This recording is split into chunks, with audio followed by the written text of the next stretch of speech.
Je vais vous montrer comment vous pourrez réaliser vos objectifs. La croissance fait partie de la vie. Si quelque chose ne se développe pas, il meurt. Si nous désirons nous développer, il y a quelque chose que nous devons faire. Nous devons d'abord changer. Nous ne pouvons pas rester où nous sommes et obtenir de meilleurs résultats. Ça ne fonctionnera pas. Cet homme m'a dit un jour, « Bob, quand tu changeras tes paradigmes, tu changeras ta vie. »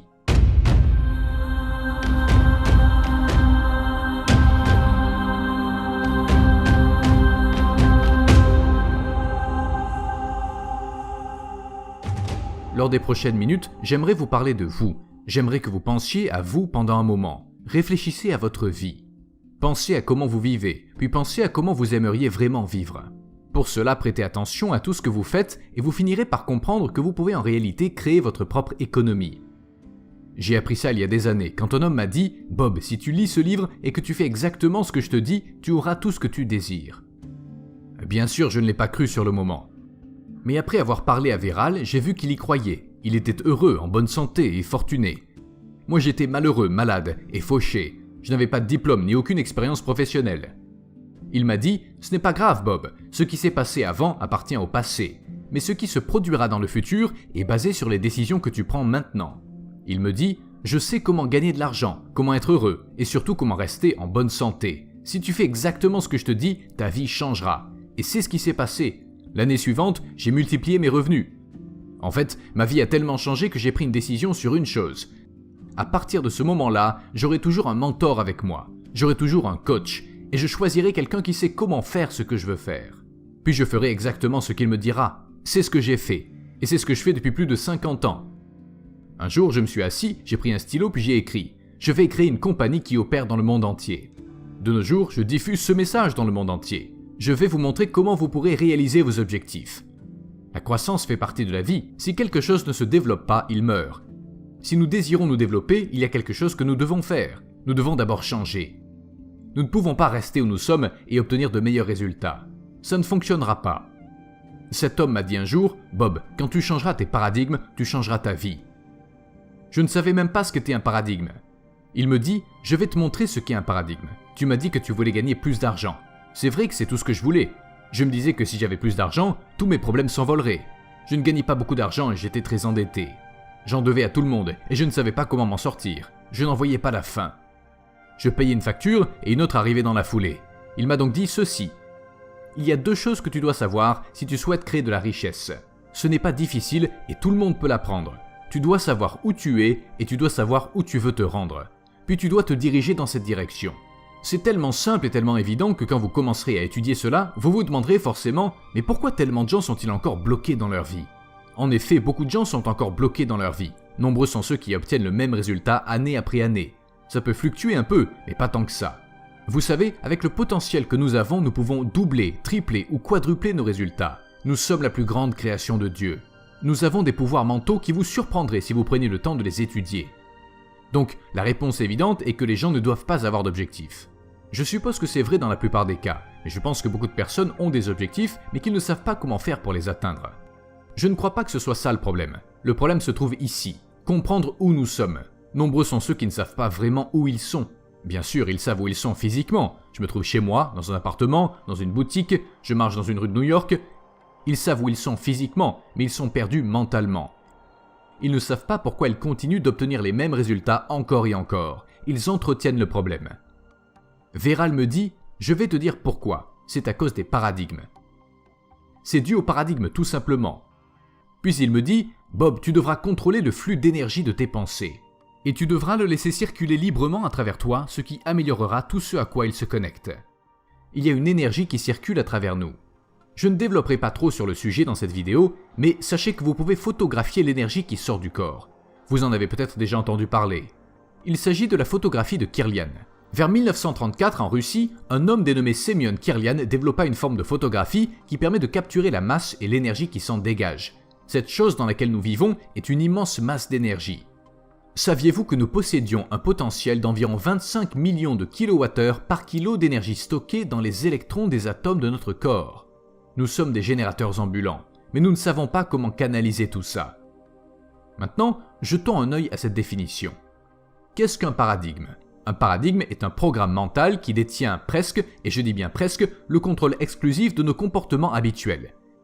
Réfléchissez à ce qui va suivre. Presque tous nos comportements sont des habitudes. Ça veut dire que nos paradigmes contrôlent notre vie. Nous ne contrôlons pas vraiment notre vie. Pensez-y, les gens vont à l'école, ils apprennent toutes sortes d'informations, ils peuvent obtenir des diplômes qui apparaîtront même sur leur carte professionnelle. Ils ne manquent donc pas d'intelligence, ni d'intellect, ils ont le savoir, mais ils ne l'utilisent pas. Pourquoi autant de personnes obtiennent leur diplôme universitaire tout en s'endettant pour cela et ils ne peuvent même pas trouver un travail? Comment se fait-il que vous ayez tout ce savoir sans pouvoir trouver de boulot? Comment se fait-il que vous ayez tout ce savoir mais que vous soyez fauché? Je vais vous dire pourquoi. C'est dû au paradigme. C'est un sujet intéressant. C'est un problème blanc ou noir, il n'y a pas de nuance entre les deux. Peu importe à quel point vous travaillez fort, peu importe le nombre d'heures que vous investirez, j'ai travaillé là-dessus pendant plus de 50 ans, je connais très bien le sujet. Si le paradigme ne change pas, les résultats resteront les mêmes année après année. Voici ce qui se passe pour la plupart des gens. Si vous vous souvenez d'au moins une chose dont je vous parle, j'aimerais que vous imprimiez ça dans votre esprit. Tant que les paradigmes prennent le contrôle, rien ne change. Vous pouvez essayer aussi fort que vous le pourrez, essayer de changer quelque chose dans votre vie. Mais tant que c'est le paradigme qui est aux commandes, vous êtes grillé. Ça ne fonctionnera pas. Nous devons nous poser certaines questions. Comment contrôler le flux? Nous avons la capacité de choisir. Nous avons des facultés mentales exceptionnelles. Qu'est-ce qu'un changement de paradigme? Il est intéressant de voir que quand nous changeons de paradigme, tout se débloque. Il y a bien longtemps, je me posais la question, mais que font ceux qui réussissent différemment des autres? Mais j'ai aussi rencontré d'autres personnes qui n'étaient pas intelligentes du tout, mais qui étaient riches malgré tout. Il s'agit d'un échantillon de la population. Vous y trouverez des hommes et des femmes, des personnes jeunes ou âgées. Vous en trouverez dans tous les pays, dans toutes les cultures. Vous y trouverez des gens riches et pauvres. Tous les gens riches, presque sans exception, je dis presque car je ne sais pas si ça s'applique à tout le monde, mais je suis sûr que c'est le cas, ils ont plusieurs sources de revenus. Ils n'ont pas qu'une seule source de revenus, ils en ont plusieurs. J'ai plusieurs sources de revenus provenant du monde entier, car j'ai créé une compagnie qui opère dans le monde entier. Vous pouvez le faire également. Vous le pouvez vraiment. Vous pouvez gagner de l'argent pendant que vous dormez. Le changement de paradigme est quelque chose d'incroyable. Il n'y a que deux façons connues pour changer de paradigme. Seulement deux. Vous pouvez demander à n'importe quel psychologue ou n'importe quel psychiatre, un paradigme est comme un programme dans votre esprit qui contrôle vos comportements. Peu importe tout ce que l'on sait, nos comportements sont contrôlés par nos paradigmes. La première façon, c'est la répétition constante d'idées qui sont essentiellement opposées au paradigme. C'est ce que je vous invite à faire. La deuxième manière n'arrive pas très souvent. Il s'agit de l'expérience personnelle d'un impact émotionnel. Je vais vous donner un exemple. Les attentats du 11 septembre à New York. Les buildings qui se sont écroulés. C'était un grand impact émotionnel. Pas forcément pour moi, ni pour vous. C'était quelque chose de terrible, personne ne dira le contraire. Mais c'était surtout un changement de paradigme pour les personnes qui se trouvaient dans cette zone quand ça s'est produit. Tout d'un coup, votre vie change. Les familles des gens qui ont perdu la vie ont aussi connu un changement de paradigme. Ça n'arrive pas tous les jours. Mais vous pouvez compter sur l'autre façon de faire, la répétition constante, et je vais vous montrer pourquoi. Regardez ceci. Pourquoi la répétition est-elle nécessaire pour changer de paradigme? Vous avez sans doute déjà assisté à une conférence sur les paradigmes. Puis vous rentrez chez vous et vous assistez à une autre, puis une autre et encore une autre. J'ai commencé à lire ce livre il y a 57 ans et je continue de le lire. J'ai un livre ouvert ici sur mon bureau, je vais vous le montrer. Je le garde ouvert. J'ai lu et relu ces 2 pages pendant 3 mois d'affilée. Car je sais que c'est comme cela que les paradigmes changent. C'est la répétition qui les fait changer. Voici pourquoi. Jetez un œil là-dessus. Disons que la ligne blanche que j'ajoute ici représente le son de ma voix. La ligne rouge vous représente vous en train d'écouter le son de ma voix. Vous continuez d'écouter à mesure que le temps s'écoule. Je rappelle qu'il y a une différence entre entendre et écouter. Vous pourriez m'entendre, mais ne pas vraiment m'écouter. Les enfants font ça avec leurs parents. D'autres le sont avec leurs conjoints. Ils les entendent, mais ils ne les écoutent pas. Et c'est ça la cause de leur problème. C'est comme ça que ça marche. Donc la ligne blanche représente le son de ma voix, et la ligne rouge, c'est vous qui m'écoutez parler. Alors que je parle et que j'explique quelque chose, d'un coup une idée peut jaillir et vous voilà maintenant perdu dans vos pensées. Ces lignes représentent ce que nous appelons des fréquences de pensée. Vous serez donc à cet endroit, en train de penser à cette idée qui vous a traversé l'esprit. Pendant tout ce temps, la ligne blanche continue d'avancer. Je continue de parler, mais vous n'écoutez plus. Vous entendez, mais vous n'écoutez plus. Puis vous redescendez de votre nuage et vous recommencez à écouter à nouveau. Puis ça continue, et voilà une autre idée. Vous revoilà perdu dans vos pensées, et ainsi de suite. Vous voyez, c'est la raison pour laquelle vous pouvez réécouter la même chose encore et finir par vous dire « C'est la première fois que j'entends ça. Je n'avais jamais entendu ça. » Vous pourriez aussi le lire dans un livre et vous dire « Je n'avais jamais lu ce passage auparavant. » C'est dû au fait que pendant que vous étiez en train de lire, vos yeux bougeaient, mais votre esprit était ailleurs. Pensez-y, ces points rouges représentent le moment où vous avez commencé à suivre une idée qui a jailli dans votre esprit. Maintenant, retirons ces lignes et laissons uniquement les points rouges. À votre avis, quelles sont les chances que vous vous arrêtiez sur cette idée la prochaine fois que vous entendrez la même chose? Ça n'arrivera pas, vous reviendrez ici. Il y a peu de chances que vous ayez les mêmes idées aux mêmes endroits à nouveau.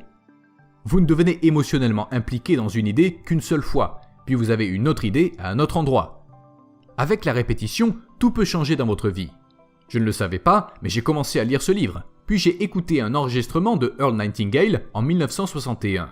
J'étais tellement fasciné par ce que disait Earl que je ne pouvais pas m'arrêter de l'écouter. 10 ans plus tard, je vivais en Angleterre et je gagnais plus d'1 million de dollars par an. J'avais des business dans 7 villes différentes au Canada, aux États-Unis et en Angleterre. Je gagnais beaucoup d'argent. J'ai commencé à me demander « Mais comment est-ce arrivé ?» Et je ne trouvais pas la réponse. J'ai été élevé pour croire que si vous vouliez gagner beaucoup d'argent, vous deviez être très intelligent. Je savais que je n'étais pas très intelligent, mais je gagnais beaucoup d'argent. On m'a élevé avec la croyance que vous n'aurez pas un bon travail sans aller à l'école. Je n'avais pas un bon travail, mais la compagnie m'appartenait. Je me suis donc dit que beaucoup de mes croyances n'étaient pas vraies. Puis je me suis demandé comment j'avais pu changer. Alors j'ai commencé à étudier. Ça m'a pris plus de 9 ans et demi. Finalement, j'ai fini par comprendre que tout ce que je voulais, c'était d'enseigner cela. Si j'en suis arrivé là, c'est grâce à la répétition. J'ai continué d'écouter ces enseignements. C'est le fait d'écouter de façon répétée les mêmes choses qui m'a amené jusqu'ici. C'est le même principe pour les personnes qui se contentent de l'aide sociale pour vivre. Ils font cela depuis des générations. C'est tout ce qu'ils ont appris quand ils étaient enfants. Ils ont été programmés dès leur plus jeune âge par ceux de leur entourage. C'est aussi pourquoi nous apprenons la langue que nous utilisons. Vous ne sauriez même pas votre prénom si votre mère ou votre père ne vous l'avait dit qu'une seule fois. Ils vous l'ont dit et encore redit des milliers de fois. Et au bout d'un moment, vous reconnaissez quand on vous appelle par votre prénom. Maintenant, écoutez attentivement. Tout ce que vous avez à faire, c'est de prendre une décision. J'aimerais que vous preniez une décision dès maintenant. Voici quelqu'un qui a étudié ceux qui ont réussi. Il a passé sa vie entière à étudier le succès. Je parle de Napoleon Hill. Il a dit « Ceux qui prennent leurs décisions rapidement et définitivement savent ce qu'ils veulent et généralement l'obtiennent. J'aimerais que vous décidiez dès maintenant que vous allez le faire. Vous y arriverez. Vous arriverez à créer un nouveau modèle. » Buckminster Fuller, l'homme qui a construit le dôme géodésique, nous a laissé une citation intéressante. Il a dit « Vous ne changerez jamais les choses en combattant la réalité existante. Pour changer les choses, vous devez construire un nouveau modèle qui rend le modèle existant obsolète. » Vous avez sans doute longtemps lutté pour essayer de changer les résultats dans votre vie. Fuller nous dit que ça ne sert à rien. Vous ne changerez jamais les choses en combattant la réalité existante. C'est comme ça qu'elle est. Elle est juste ce qu'elle est maintenant. Mais ça ne veut pas dire que ça ne peut pas changer. Pour changer les choses, vous devez construire un nouveau modèle qui rend le modèle existant obsolète. Comprenez bien ceci, ce n'est pas parce que vous avez compris quelque chose aujourd'hui que vous avez vraiment compris ce que vous venez d'entendre. Il faut le réécouter encore et encore pour bien en saisir le sens. Si vous êtes vraiment sage, vous regarderez cette vidéo encore et encore jusqu'à ce que ça rentre. Je n'ai jamais cessé d'étudier ça. Et vous savez quoi? Je n'ai pas arrêté d'évoluer depuis dans tous les domaines. Je vais avoir bientôt 84 ans et j'ai autant d'énergie que quelqu'un de 24 ans. Vous voyez, l'âge n'a rien à voir avec ça. Quel âge auriez-vous si vous ne pouviez plus vous rappeler de votre âge? L'intelligence n'a rien à voir avec ça. Il y a des gens intelligents qui n'y arriveront jamais. Pour quelle raison? Ça a tout à voir avec les paradigmes. Répétez les choses encore et votre vie commencera à changer.